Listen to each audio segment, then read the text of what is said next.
Good morning! Welcome back po sa ating YouTube channel. Kamusta kayong lahat dyan mga idol? So, kamusta po ang inyong karera mga idol? Ano, gulong ba? Nanalo ba? So, ako ito, gulong mga lods. Pero okay lang yan mga lods dahil kasama po yan sa laro, ano? Ang gumulong at syempre ang manalo. So, yun nga, hindi tayo pinalad ngayong taon mga lods. Hindi na naman natupad ang ating pangarap na maging first overall. Siguro sa susunod na laban ay maging first overall na tayo. Siguro, hindi natin masabi, no? So kaya ngayon, balik ulit tayo sa simula mga lods. So breed ulit tayo ng mga panglaro natin. So ito nga palang hawak ko mga lods. So ayan. Itong hawak ko ay, ito yung isa ko sa mga binibreed ko ngayon mga lods. So bali ito nga ay inbreed. Ayan o, nag-i-inbreed tayo ng mga kalapati para meron tayong pang-stock dahil naubos yung kalapati natin ng isang taon. Dahil namatay kahit mga breeders ko. So pati mga foundation na breeder natin namatay. So buti marami tayong naipaanak na mga lahi. Kaya yun ang ginagamit natin para magparami ulit ng mga stock, no. Ito mga lods, malaki na rin, no. Ayan, kita nyo ba? Ay, ito ka sa camera, pakita ko sa kanila.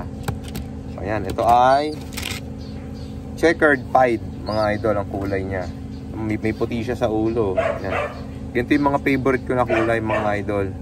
Yung mga mayroong puti, may mga pied. Yan. Kita nyo? Nagpa-pied siya. So ito nga pala yung nagtatanong, sa mga nagtatanong, ito nga pala yung bloodline natin nung ating mga 222B ni Idol Benito Goque, no? So yun, shoutout nga rin pala kay Idol. Sana mapanood mo to. So first, alam ko first overall, hindi.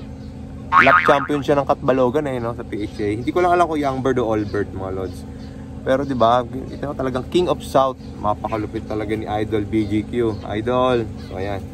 Sana maging katulad din to ng mga nasa loop mo. Ayan. Meron tayong line. Pinalad tayo, makakuha tayo ng line na Idol BGQ, no? So ayan. Pakita ko sa inyo yung mga breeders ko ngayon mga lods, ha? Mga lods, dito nga pala tayo sa ating barong-barong na breeders cage, no? Medyo nabubulok na iba, inaanay na rin pala yung ano, ngayon ko lang napansin. So itong yero ay bagong palit ito mga lods, ha. Bagong palit na luma. O ayan, kasi mas bulok na yung dati eh. So pinalitan lang natin. Pero pwede pa naman mga lods. So pagtsatsagaan pa rin kahit medyo barong-barong ng ating breeders love. Ang mahalaga ay ayan, yung quality ng mga alaga naman natin, di ba? So ayan, ito nga pala yung ating si Florizone. Ayan o. Ito yung nanay ng ating MacArthur, no, na kasamaan palad, namatay din mga lods. Ayan o, ganda niya, kinis niya na.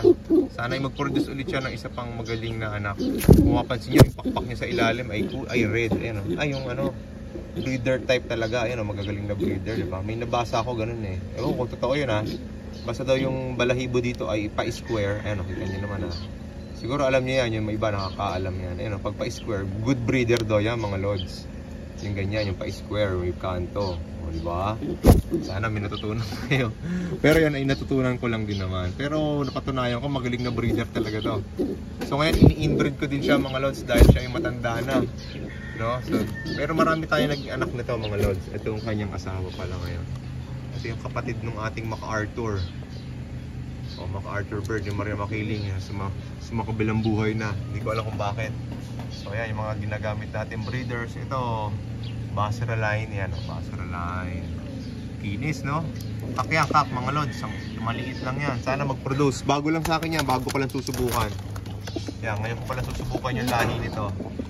So, galing pala yan kay Idol Ron Soriano sa ating Brad. Ayan, no? Kakalapati din. Ganda, no? Ito naging kapares niyan mga lods.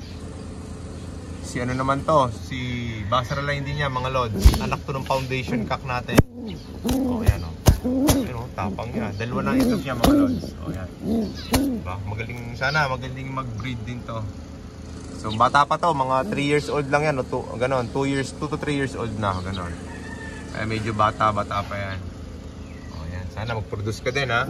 Anak yan ng ating foundation cock. Ang nanay, deep bird din ni Idol RMC. Shoutout RMC. Shoutout tol, kamusta? Peace. Ayan o, anak nung mga ibon mo.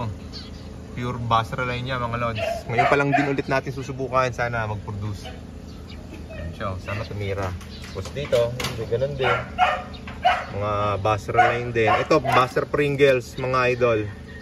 Buster Pringles, kinuros ko dun sa anak ni Maria Makiling. Buti may natira tayong anak ng ating MacArthur bird. Ayan o. Mabait yan. Okay, wala ka dyan. O yan, yan lang ang breeder natin mga lods. Konti lang. O, di ba? Hindi, wala na tayo. Sa iba, mga stock na yan, mga hindi ko ginagamit. O, iba, bata pa, lugun pa, wala sa kondisyon. So, yan. Ito pa pala isa. O, yan, mga ginagamit nating breeder ngayon. Ito yung throwback ng 222B, naging pula. O, di ba? Hindi ko akalain na makaka-breed tayo ng ganito. So, ginagamit natin siya. Ito ang kapartner niya ngayon, mga idol. So, yan, yung mga 222B natin. So, mga apo na yan, mga apo sa tuhod, mga tinatawag nilang kaluluwa lines na Idol Benito Goque. So, yun nga, mga katangian niya, blue bar pied.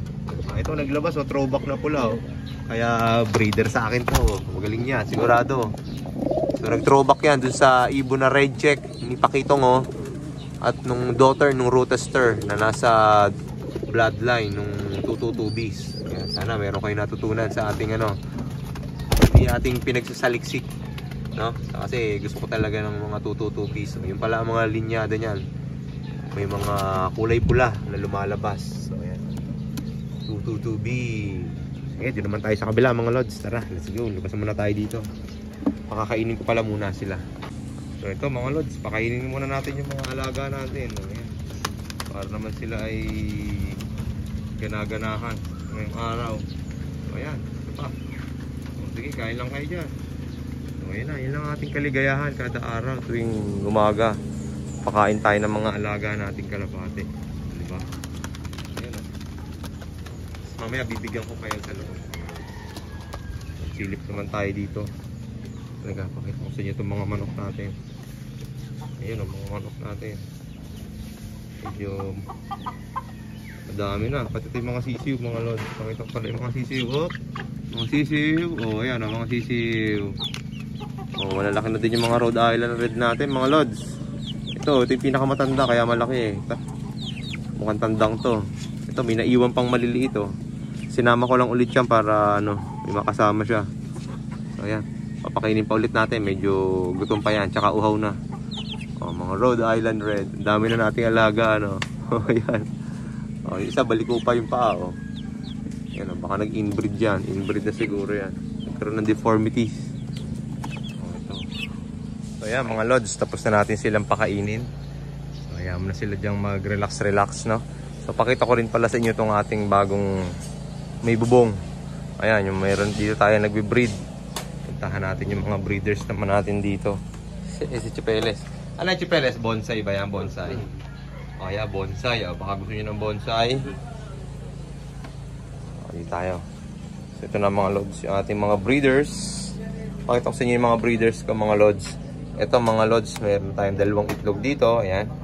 Ito yung pair ng Bandingolim. Ayan So, bloodline nito yung Vandenbroek ni Romel Villaruel. Ayan mga lods. So, pinares ko siya doon sa anak ng ating 222B. Ayan Direct na anak yan. Yan yung unang anak ng ating 222B. So, siya yung ating ginagamit na breeder ngayon para magpakalat ng lahi. Kasi nawala na yung breeder natin namatay din. So dito naman, ito yung ating Basra line. Kinuros ko sa tuldok. Tignan natin kung maganda resulta ngayong taon mga lods. Medyo pinalad tayo ng isang taon Nagkasakit yung mga anak nila mga lods. Kaya ayun, hindi natin nasubukan ng maigi. So testing ulit, isang taon pa, ngayon pa. Pag hindi pa rin nag-click ay balik mo, ibahin muna natin ang pairing, So, ganun lang yan mga lods. Tuloy-tuloy lang kahit tayo ay hindi pinalad ngayong taon, Dito naman, silipin ko to. Alam ko, dalawa na rin tong itlog nito, kung hindi ko nagkakamali. Tara. Isa pa lang pala, isa pa lang. Ayan. So, ito yung ating pinagpares. Basra to Basra, mga idol. Sana mag-click din to. Ito ay maganda naman ang pauwian itong nanay na to, mga lods. Ito ay nag-produce to nung isang taon ng second overall champion dito po sa area. Yan, with may trophy and certificates. Dito. Ito naman, itong kak na to, ito ay kakauwi lang nito mga lods Ito, ibang kwento nito may kwento to. Akala ko siya, hindi akin. With supplier sa loob. Sinilip ko kung ano yung singsing niya. Eh ayun, kumpirmado siya yung nilaro ko nung 1 taon, kaso hindi pinalad. Ngayon lang umuwi, pambira, 1 taon bago nakauwi ang impact. So ayan ngayon, nasa kondisyon naman siya mga idol. Ayan, sa tingin ko nasa kondisyon siya, nagpupulbos. Pinurga ko lang, tsaka flashing. Ayan, pinaliguan, tapos konting vitamins. So ayan, umaris na agad siya dyan. So tignan natin kung anong kalalabasan nitong mga breed na to mga lods. So basura line tayo dito. Ayan, testingin natin ulit sila. So dito naman, ayan, ito yung ating favorite color mga idol. Oh. 2 na itlog niyan. Malapit na mapisaya mga lods. Abangan nyo magiging mga kalalabasan ng anak niyan. Favorite color ko to eh. Kaya sila yung ating binibreed. So 3 ports. Yan yung lalaki, 3 ports. 3 ports na 222B. Ito naman 7/8 na 222B. So ayan mga lods, dito na lang po natin tatapusin ang ating munting video. Maraming salamat po sa mga nanonood at sumusuporta. Lagi niyo po tatandaan na kahit tayo ay gulong, pwede pa tayo makabawi. No? Tuloy lang sa ating napiling hobby. God bless you mga idol. And good vibes lang always. See you sa susunod na video. Maraming salamat sa inyo lahat. Bye bye.